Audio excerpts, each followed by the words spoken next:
Antes de empezar, una aclaración. Esta historia se comparte con fines educativos para comprender cómo el entorno y la cultura moldearon una planta hoy conocida en todo el mundo.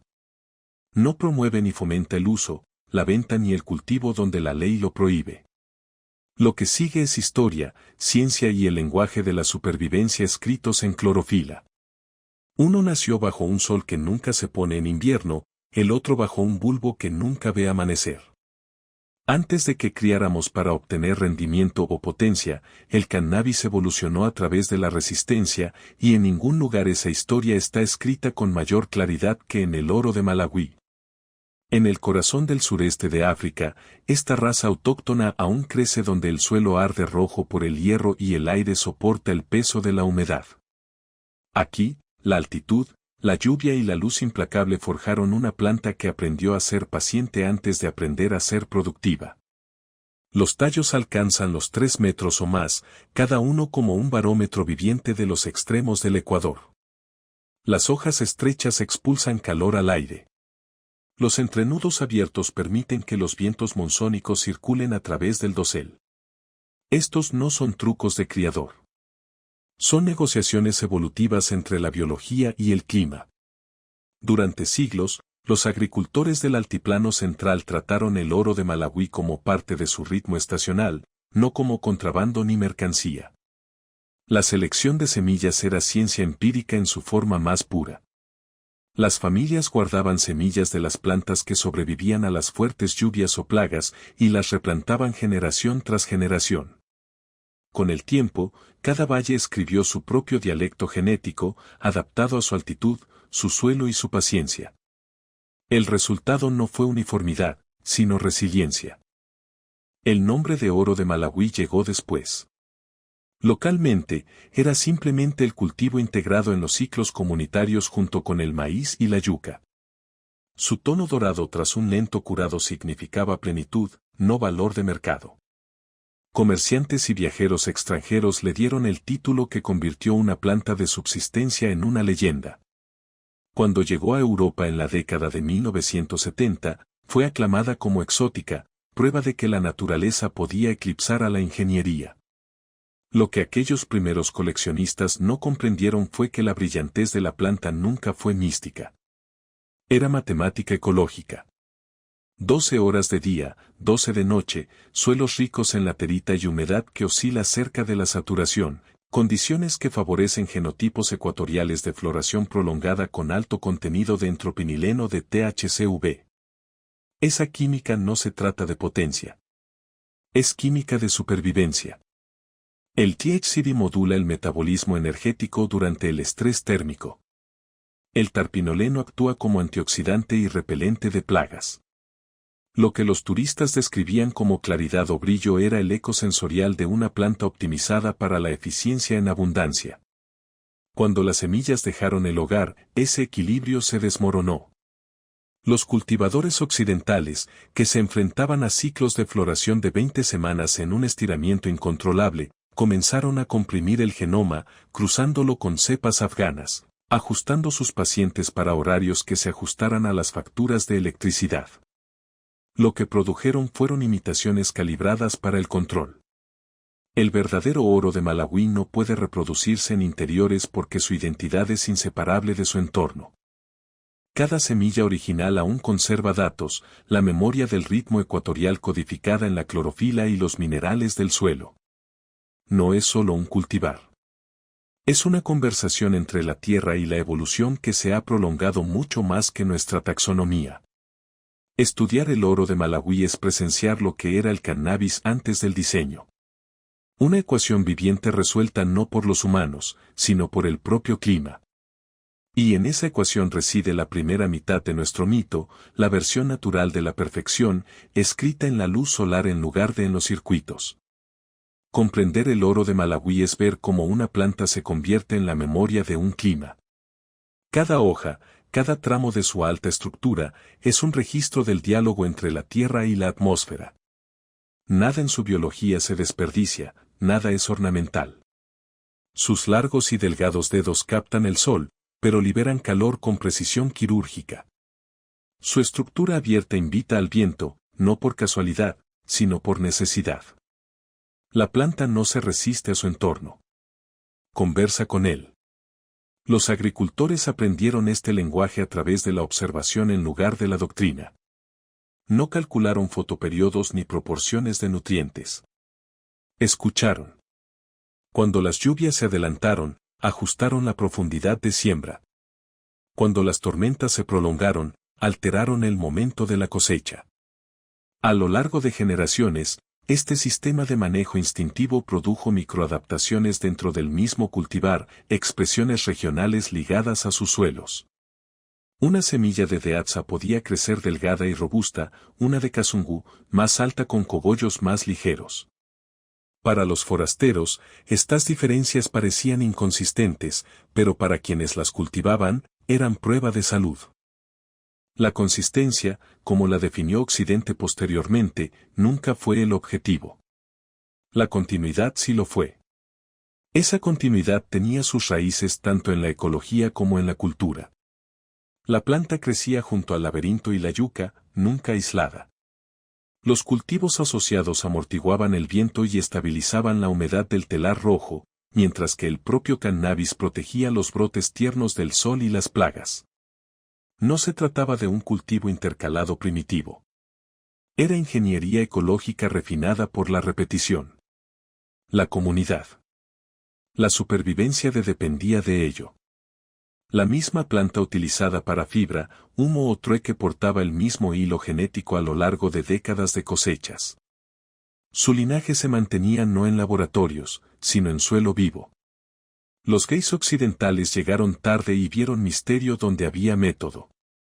Exploradores y antropólogos de principios del siglo XX escribieron sobre una variedad dorada de cáñamo africano, una frase que despojó a la planta de su identidad local y la envolvió en una fascinación colonial. Para la década de 1960, semillas contrabandeadas a través de rutas comerciales comenzaron a aparecer en Europa, con su origen distorsionado por rumores. Para los creadores que buscaban novedades, el oro de Malawi era una curiosidad, una prueba de que se podía encontrar potencia en el caos. Pero sus laboratorios no podían replicar sus condiciones. El sol ecuatorial sin filtros, la complejidad microbiana de la arcilla roja, los patrones de viento que señalan la floración con mucha más precisión que cualquier temporizador. Lo que llamaban genética rebelde era simplemente una planta que se negaba a olvidar de dónde provenía. Incluso en las pruebas modernas, el oro de Malawi desafía la simplificación. Los perfiles analíticos muestran una diversidad de cannabinoide de amplio espectro, THCV, que a menudo supera el 1%, con un modesto delta 9 THC y compuestos menores como CBC y CBG en proporciones raramente vistas en otros lugares. Su terpeno no sigue una lógica comercial. El terpinoleno, el oamini y la limonina dominan en una cosecha, mientras que el paining o incluso el eucalipto prevalecen en otra.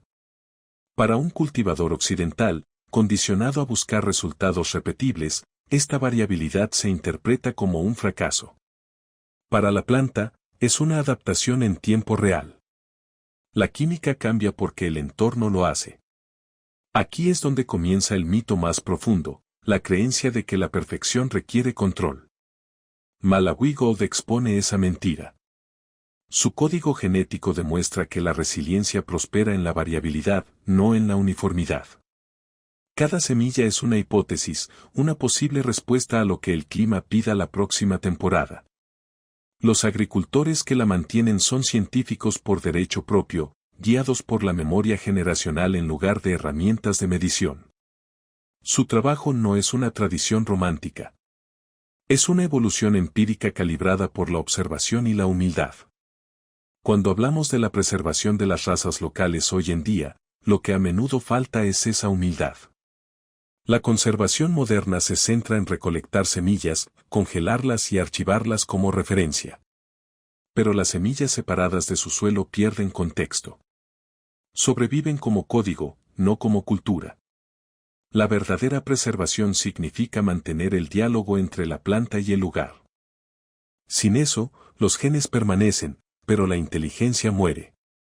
Malawi Gold enseña que el genio de la planta no reside en su potencia o color, sino en su conversación con su ecosistema. No es un espécimen. Es una oración en una historia continua de adaptación. El desafío no es replicarlo, sino escuchar lo que aún recuerda. El linaje en la historia de Malawi Gold no es un pedigrí. Es una migración. Antes de que la genética fuera secuenciada o catalogada, las semillas se movían a mano, por el viento, por coincidencia. Cada vaina de esta raza africana que dejó su hogar llevaba más que ADN. Llevaba fragmentos de la conversación de un clima. Cuando esas semillas llegaron a otros continentes, entraron en sistemas que preservarían y distorsionarían su significado. Durante la década de 1960 y principios de la de 1970, la ruta más comúnmente citada comenzaba a lo largo del borde norte del lago Malawi, donde los comerciantes que viajaban hacia Tanzania y Mozambique llevaban pequeños alijos de harina curada y semillas en telas tejidas. Desde los puertos costeros, las semillas cruzaban el Océano Índico hasta Madagascar, luego a la península arábiga y, finalmente, a las costas europeas, ocultas entre cargamentos de especias, té y tabaco. Los primeros informes las describen como sativas altas y doradas de una claridad inusual. Su color derivaba tanto del proceso de curado como de la densidad mineral del suelo en el que se cultivaban. Cuando estas semillas llegaron a los cultivadores occidentales de contracultura, chocaron con nuevas expectativas. El ciclo ecuatorial de hasta 20 semanas de floración desafiaba la viabilidad del cultivo en interiores. Los cultivadores de los Países Bajos, California y el Reino Unido se encontraron con plantas imponentes que se estiraban hasta convertirse en plántulas y se negaban a madurar bajo programas de luz templada. Los primeros intentos registrados de domesticación aparecieron en intercambios clandestinos de semillas alrededor de 1976. Los criadores combinaron Malawi Gold con cultivares afganos y tailandeses, con el objetivo de acortar su tiempo de floración, conservando al mismo tiempo su claridad eléctrica o alta en THCV. Los híbridos resultantes, nombres como Malawi mezclado con Skunk número 1, Golden Hess y Malawi híbrido 1, se convirtieron en el puente de transición entre la adaptación silvestre y la conformidad con la ingeniería genética. Cada cruce contaba una historia de compromiso. El progenitor afgano aportó una morfología floral densa y ciclos de floración más cortos, rasgos que se adaptan a los sistemas de interior diseñados para la eficiencia económica. Pero en esa compresión, la inteligencia ecológica de Malawi, su espaciamiento de nudos abiertos, su resiliencia a la humedad y su complejo espectro de tarpino se desvanecieron. Los creadores ganaron uniformidad, pero perdieron alcance. Lo que había sido una orquesta de sutiles respuestas ambientales se convirtió en un metrónomo de edictabilidad. La planta se adaptó a la electricidad en lugar del clima. El mapeo genético realizado décadas después por biólogos moleculares revelaría el rastro de esta transformación. En análisis comparativos del ADN del cloroplasto y marcadores nucleares, las razas autóctonas africanas auténticas, como la Malawi Gold, ocupan un lugar distintivo, genéticamente más cercano a los linajes de África Oriental y el Océano Índico que a los híbridos de Oriente Medio o Europa. Sin embargo, los híbridos derivados de ella mostraron deriva genética, una reducción de la diversidad alélica asociada con la autofecundación repetida y la selección para la uniformidad comercial. Los datos confirmaron lo que los agricultores habían intuido durante años. El mejoramiento para la eficiencia reduce el vocabulario de una planta. Habla menos lenguajes ecológicos cuanto más tiempo está confinada. Aún así, la Malawi Gold se negó a la domesticación completa. Incluso hoy, cuando se cultiva al aire libre en climas subtropicales, su ritmo salvaje resurge. Se extiende. Deambula. Pone a prueba la paciencia del cultivador. Los hibridadores modernos que reintroducen su genética reportan resultados impredecibles pero potentes. Expresiones que resisten la calibración, pero que reavivan cualidades olvidadas en líneas comerciales. Su contenido de THCV, antaño seleccionado para la consistencia del rendimiento, ahora despierta un renovado interés científico por su precisión metabólica en la propia planta. Donde antes los cultivadores buscaban controlar su imprevisibilidad, ahora la estudian para redescubrir la resiliencia perdida por la sobreselección. Esa ironía define el linaje de Malawi Gold. Lo que antes se consideraba rebelde se ha convertido en un reservorio genético, un archivo viviente de adaptabilidad. Se erige como ancestro y rebelde a la vez, un código que se niega a ser simplificado. Los híbridos que tomaron prestado su nombre pueden haber capturado fragmentos de su aroma o su tono, pero rara vez transmiten su lógica. Esa lógica fue escrita por el Ecuador, no por el mercado. Rastrear el linaje de Malawi Gold es trazar la frontera entre la evolución y el diseño. Cada generación de hibridación la alejó aún más de su origen, pero hizo más visible su legado. Se convirtió en la arquitectura invisible bajo innumerables cultivares. Su disciplina salvaje se suavizó hasta convertirse en civilidad comercial. Pero dentro del ADN, el viejo ritmo aún late, un recordatorio de que el verdadero linaje no es el camino que trazamos en el papel, sino la persistencia de un patrón que se niega a olvidar su hogar. Si Malawi Gold representa la evolución en diálogo con la tierra, Northern Lights representa la evolución por diseño. Su linaje no es una migración, sino una arquitectura cuidadosamente ensamblada, estratificada y optimizada para el control. Donde Malawi fue moldeada por la lluvia y el viento, Northern Lights fue moldeada por el voltaje y la intención, es el primer arquetipo de cannabis verdaderamente diseñado, nacido no en campos abiertos, sino en habitaciones ocultas bajo soles incandescentes. Su historia comienza a lo largo de la costa de Alaska y en el noroeste del Pacífico a finales de la década de 1970, cuando un puñado de cultivadores que trabajaban lejos del Ecuador comenzaron a estabilizar la índica afgana que había llegado a través de rutas comerciales desde la cordillera Hindukush de Pakistán. Esas plantas afganas eran bajas, densas y aromáticas, con hojas anchas y un periodo de floración reducido, adecuado para climas de montaña. Prosperaron donde los veranos eran breves y las características de alta intensidad de luz las hacían ideales para la replicación en interiores. Sin embargo, sus rendimientos eran inconsistentes y su estructura caótica. Para transformarlos en algo predecible, los primeros creadores de Estados Unidos, especialmente una figura conocida solo como la India en la tradición popular, comenzaron a seleccionar fenotipos que expresaran estatura uniforme, alta producción de resina y maduración rápida. Para 1980, esas selecciones se habían convertido en una serie numerada de clones. Northern Lights, del número 1 al 11º. Cada uno, un refinamiento del anterior. El nombre Northern Lights en sí mismo capturaba la paradoja de su creación.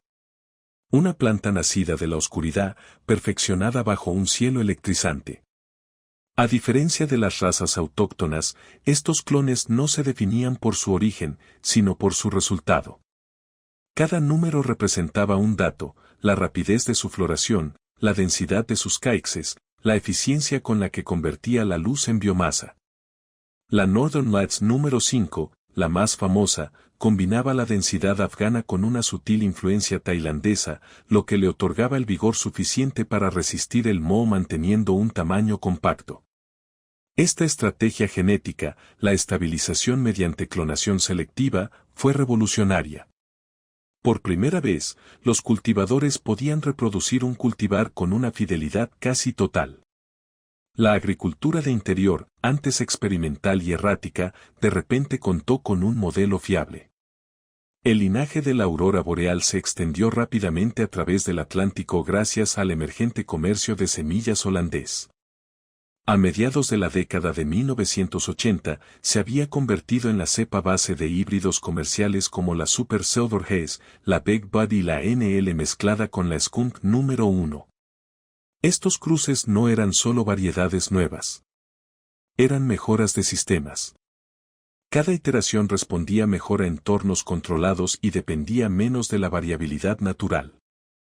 La planta se había reescrito para adaptarse a la arquitectura de la luz artificial. La secuenciación genética en estudios modernos lo confirma. Edictabilidad. La planta se adaptó a la electricidad en lugar del clima.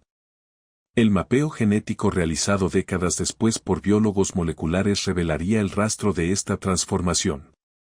En análisis comparativos del ADN del cloroplasto y marcadores nucleares, las razas autóctonas africanas auténticas, como la Malawi Gold, ocupan un lugar distintivo, genéticamente más cercano a los linajes de África Oriental y el Océano Índico que a los híbridos de Oriente Medio o Europa. Sin embargo, los híbridos derivados de ella mostraron deriva genética, una reducción de la diversidad alélica asociada con la autofecundación repetida y la selección para la uniformidad comercial. Los datos confirmaron lo que los agricultores habían intuido durante años. El mejoramiento para la eficiencia reduce el vocabulario de una planta. Habla menos lenguajes ecológicos cuanto más tiempo está confinada. Aún así, la Malawi Gold se negó a la domesticación completa. Incluso hoy, cuando se cultiva al aire libre en climas subtropicales, su ritmo salvaje resurge. Se extiende. Deambula.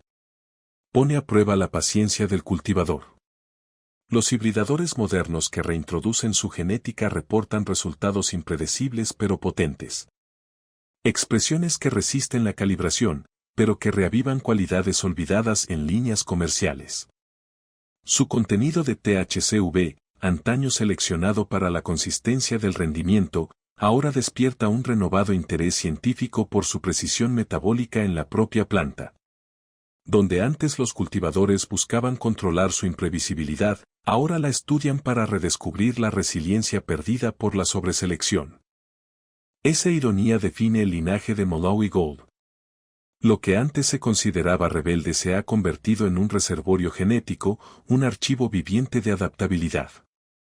Se erige como ancestro y rebelde a la vez, un código que se niega a ser simplificado. Los híbridos que tomaron prestado su nombre pueden haber capturado fragmentos de su aroma o su tono, pero rara vez transmiten su lógica.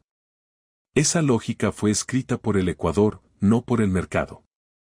Rastrear el linaje de Malawi Gold es trazar la frontera entre la evolución y el diseño. Cada generación de hibridación la alejó aún más de su origen, pero hizo más visible su legado. Se convirtió en la arquitectura invisible bajo innumerables cultivares. Su disciplina salvaje se suavizó hasta convertirse en civilidad comercial. Pero dentro del ADN, el viejo ritmo aún late, un recordatorio de que el verdadero linaje no es el camino que trazamos en el papel, sino la persistencia de un patrón que se niega a olvidar su hogar. Si Malawi Gold representa la evolución en diálogo con la tierra, Northern Lights representa la evolución por diseño.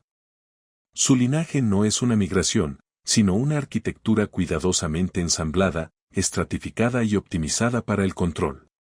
Donde Malawi fue moldeada por la lluvia y el viento, Northern Lights fue moldeada por el voltaje y la intención, es el primer arquetipo de cannabis verdaderamente diseñado, nacido no en campos abiertos, sino en habitaciones ocultas bajo soles incandescentes.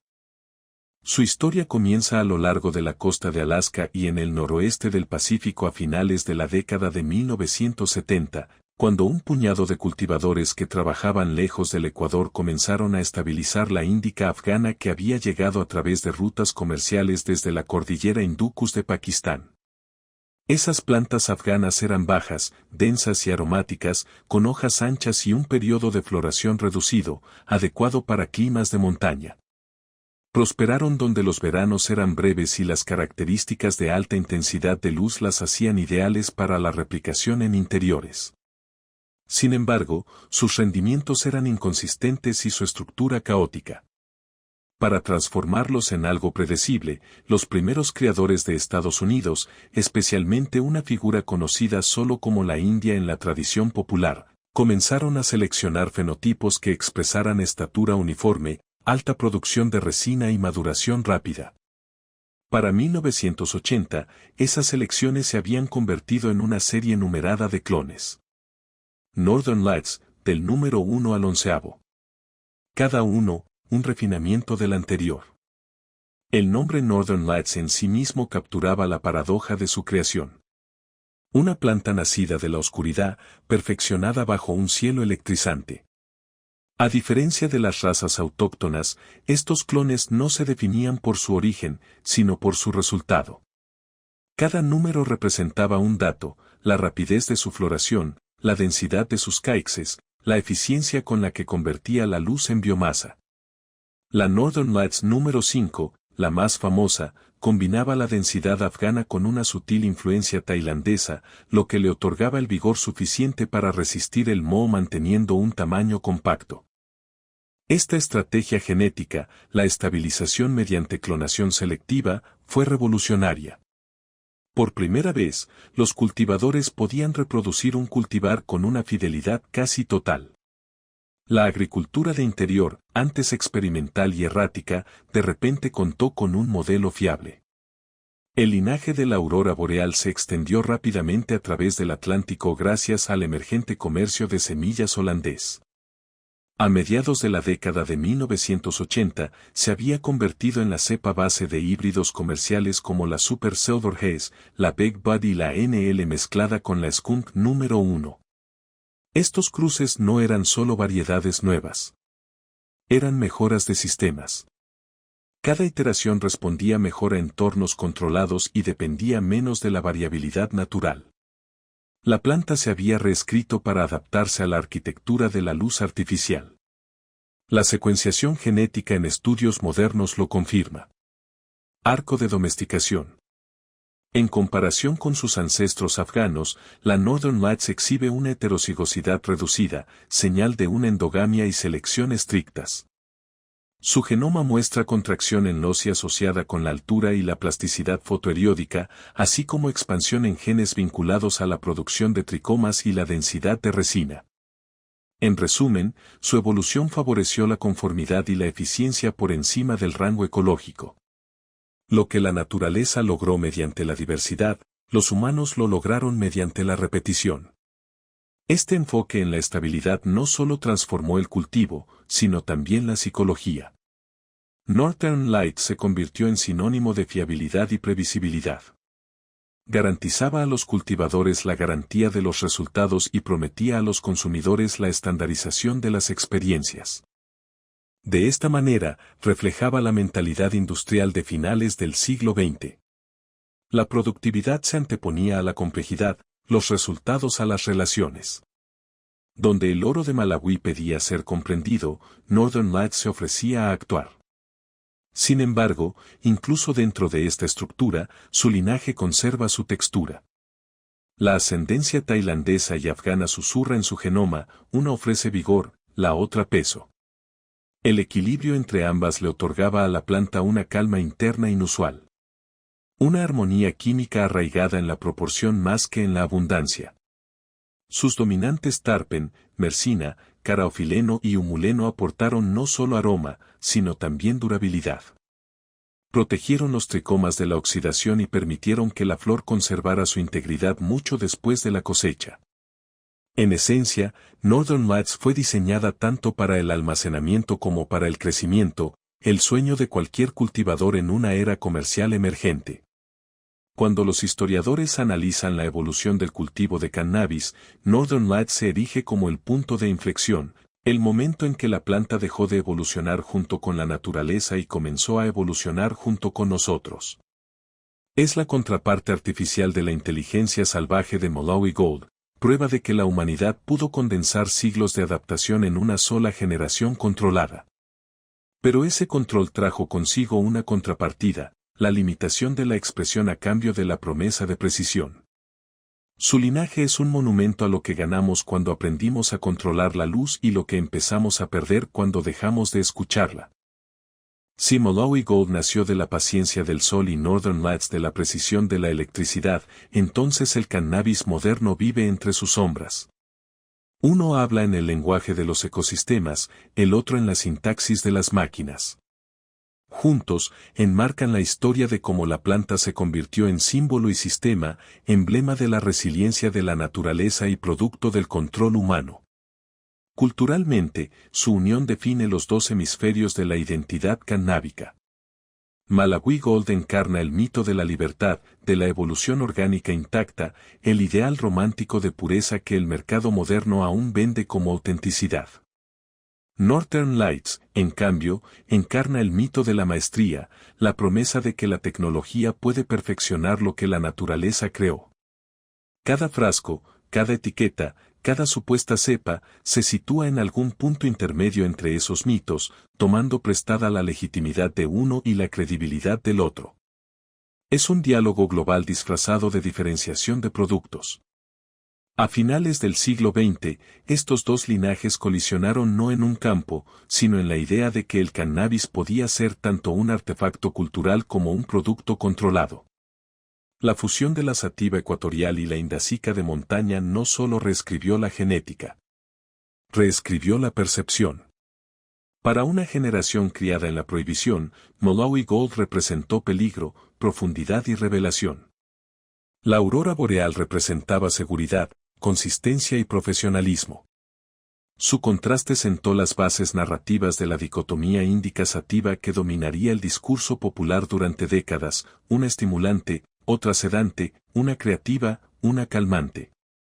La ironía es que esta dicotomía se debe más a estas proyecciones culturales que a cualquier química cuantificable. Para la década de 1990, esta doble mitología se había cristalizado en la identidad del mercado. Revistas, bancos de semillas y los primeros dispensarios utilizaban imágenes del oro de Malawi, plantas altas y luz tropical para indicar aventura, mientras que los híbridos derivados de la aurora boreal definían la estética del cultivo moderno de interior. Compactos, cristalinos, eficientes. El consumidor aprendió a interpretar la estética como evidencia. Las hojas anchas significaban descanso. Las hojas estrechas significaban energía. El mito simplificó la complejidad en una historia accesible y, al hacerlo, hizo que el cannabis fuera legible para el público general. Esa legibilidad se convirtió en la moneda de cambio de los movimientos de legalización y en el andamiaje de la identidad de marca inicial. Sin embargo, bajo esa simplicidad yacía tensión. Los mismos sistemas que elogiaban la aurora boreal por su previsibilidad a menudo borraban la inteligencia ecológica del oro de Malawi. En revistas científicas, las razas terrestres tropicales se describían como inestables o difíciles de manejar, un lenguaje que evocaba más las jerarquías coloniales que las realidades agronómicas. Mientras tanto, la aurora boreal y sus descendientes se presentaban como modernizadas, optimizadas y refinadas. El vocabulario del progreso reemplazó al de la biodiversidad. En la prisa por profesionalizarse, la industria comenzó a confundir control con progreso. Aún así, el fantasma del oro de Malawi nunca se fue. Sus ecos genéticos afloran en cultivares resistentes al moho, en híbridos que recuperan elasticidad, en perfiles de tarpine que rechazan la conformidad. Cada vez que un criador busca vigor o carácter, está, consciente o inconscientemente, invocando su código salvaje. Y cada vez que un cultivador elogia la consistencia o el rendimiento, está invocando la disciplina de Northern Lights. Las dos fuerzas siguen dialogando, una nos recuerda que la agricultura comenzó como una asociación, la otra nos recuerda que la civilización depende de la estructura. Su peso cultural se extiende más allá de la horticultura. Simbolizan la tensión humana más amplia entre la reverencia y el dominio, entre la adaptación y el control. El oro de Malawi nos invita a confiar en la complejidad de la naturaleza. Northern Lights nos tienta a dominarla. Juntos, ilustran el ciclo que define no solo el cannabis, sino todo el progreso humano. Exploramos, refinamos, olvidamos, redescubrimos. Comprender este doble legado es crucial para la alfabetización moderna. Desmantela la ilusión de que la historia del cannabis es una evolución lineal hacia la mejora. Muestra, en cambio, un péndulo oscilando entre la humildad del campo y la precisión del laboratorio. Cada oscilación redefine lo que llamamos autenticidad, y cada redefinición revela cuán profundamente nuestros mitos moldean nuestras mediciones. En la mitología de la planta, el oro de Malawi es el alma y la aurora boreal es el sistema. Cada culto desde entonces ha sido una negociación entre ambos, entre la memoria y el fabricante, la historia y la especificación. La planta que conocemos hoy no es la suma de sus partes, sino el equilibrio de sus filosofías, la luz solar y los circuitos, la paciencia y la precisión, lo silvestre y lo artificial, siempre entrelazados, redefiniendo para siempre lo que significa cultivar. Despojados de sus mitos, el oro de Malawi y la aurora boreal revelan su punto en común más importante, la química como lenguaje. Las mismas moléculas que transmiten aroma y efecto también transmiten historia. Cada cultivar expresa su entorno a través de dialectos moleculares, y es este dialecto, no la silueta de una hoja ni la densidad de un cogollo, el que moldea la experiencia. La división entre índica y sativa comenzó cuando la cultura confundió el acento con el significado. Lo que percibimos de estas plantas no es una categoría genética, sino una interacción entre la química de la planta y nuestra biología. La arquitectura química del Malawi Gold refleja su libertad ecológica. Análisis de laboratorio de especímenes auténticos de razas autóctonas muestran concentraciones elevadas de terpinoleno, osamini, limonina y monoturpinas de pinina, que son volátiles, ligeras y transitorias. Estas moléculas se vaporizan rápidamente con el calor, lo que significa que su vida aromática se mantiene principalmente en la planta viva o durante las primeras horas de curado. Crean el aroma brillante y etéreo que a menudo se malinterpreta como energizante. Pero la verdad es más simple, estos terpenos evolucionaron para la supervivencia, no para la estimulación. El terpinoleno y el oamini repelen plagas, mientras que la limonina fortalece la cutícula contra la presión fúngica. Su volatilidad es una función ecológica que indica defensa y salud al entorno circundante. En su perfil de cannabinoides, el Malawi Gold se distingue de casi todos los híbridos modernos. Su fracción de THCV, tetrahidroanavarina, suele superar el 1%, una cifra casi extinta en la genética contemporánea. El antit se comporta de forma diferente al delta 9-THC. Se une al mismo receptor, pero puede actuar como antagonista parcial en dosis bajas, lo que significa que atenúa la experiencia psicotrópica en lugar de amplificarla. En la planta, este compuesto parece regular el metabolismo energético en condiciones de calor y sequía, enseñándole a gestionar eficazmente la luz solar. Culturalmente, su efecto sensorial se malinterpretaba como claridad, una lucidez mental que los consumidores asociaban con la sativa. Lo que realmente experimentaban era eficiencia bioquímica, una molécula diseñada para la supervivencia en abundancia, no para la intoxicación y la escasez. Northern Lights, en cambio, habla el lenguaje molecular de la contención. Su espectro de terpinas está dominado por caraopeleno mirino y sesquiterpino sumuleno, que son más pesados, más lentos de evaporar y estructuralmente estables. Donde el perfil de Malawi Gold se difunde en el aire, la química de Northern Lights se mantiene firme. Mercine actúa como agente viscosificador, espesando la resina y mejorando la retención de agua en condiciones de baja humedad.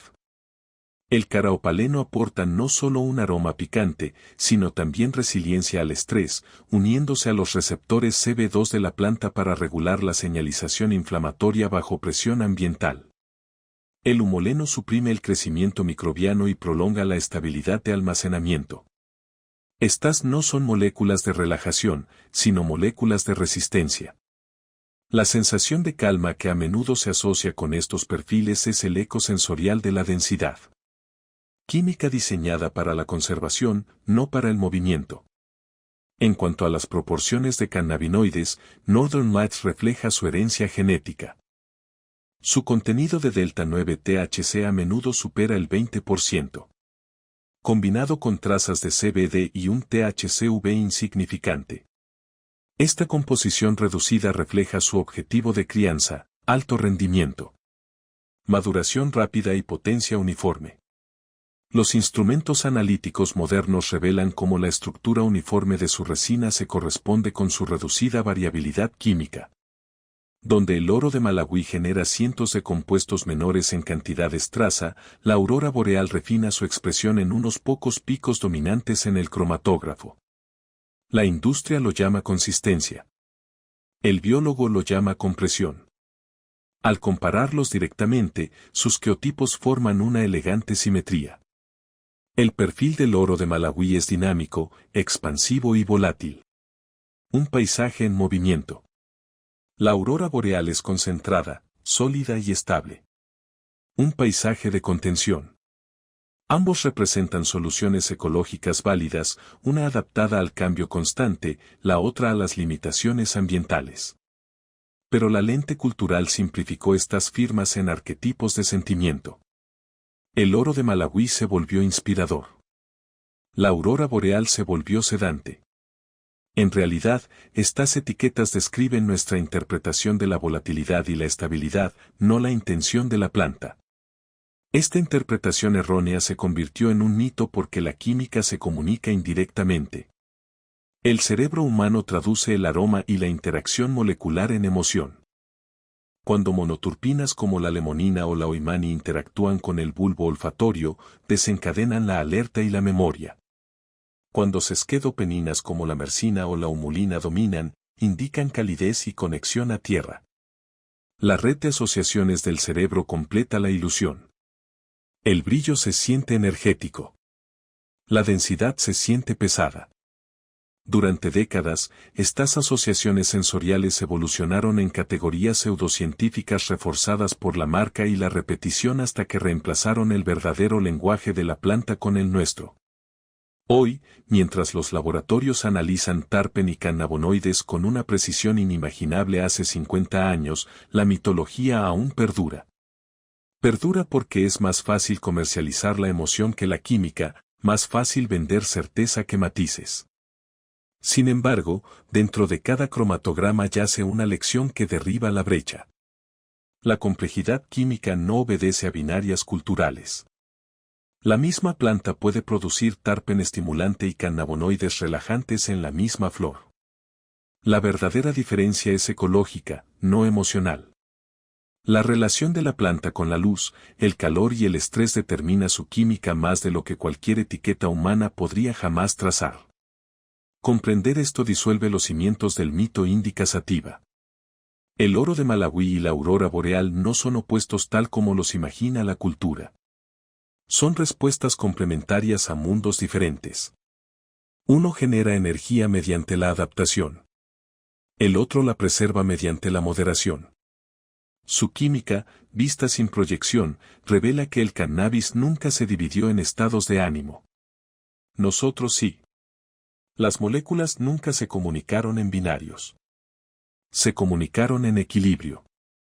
La historia del oro de Malawi en la aurora boreal no es una historia de ganadores y perdedores. Es un reflejo de nuestra comprensión del mundo natural. Uno nos enseñó que la perfección puede surgir de la paciencia, de la entrega al ritmo ecológico. El otro nos enseñó que la estabilidad se puede lograr mediante la intención humana, mediante el refinamiento del diseño. Juntos demuestran que la evolución del cannabis siempre ha sido una conversación entre la adaptación y la ambición. Una conversación que continúa en cada cuarto de cultivo, laboratorio y cámara legislativa hoy en día. En el laboratorio, esta dualidad se manifiesta como datos. Terpeno cartografiado en arcos superpuestos, las proporciones de cannabinoides representadas como picos simétricos, las variables ambientales traducidas a números. Sin embargo, tras esas métricas se esconde una verdad más antigua: cada acto de cultivo es un acto de interpretación. El cultivador se convierte en traductor entre dos inteligencias, una escrita en la clorofila y la otra en los circuitos.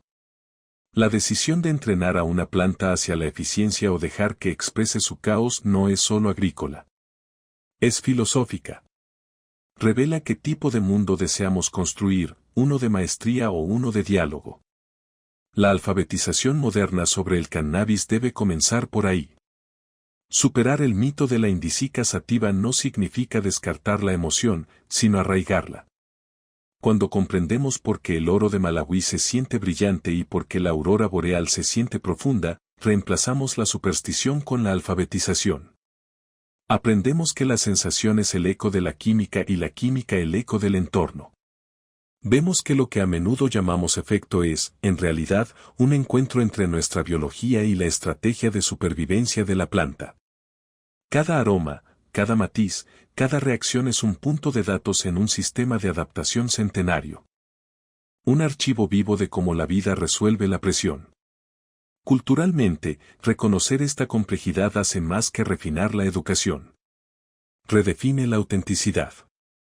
La verdadera distinción en el cannabis no radica en la indica y la sativa, ni siquiera entre lo natural y lo modificado, sino en la conexión y el apego.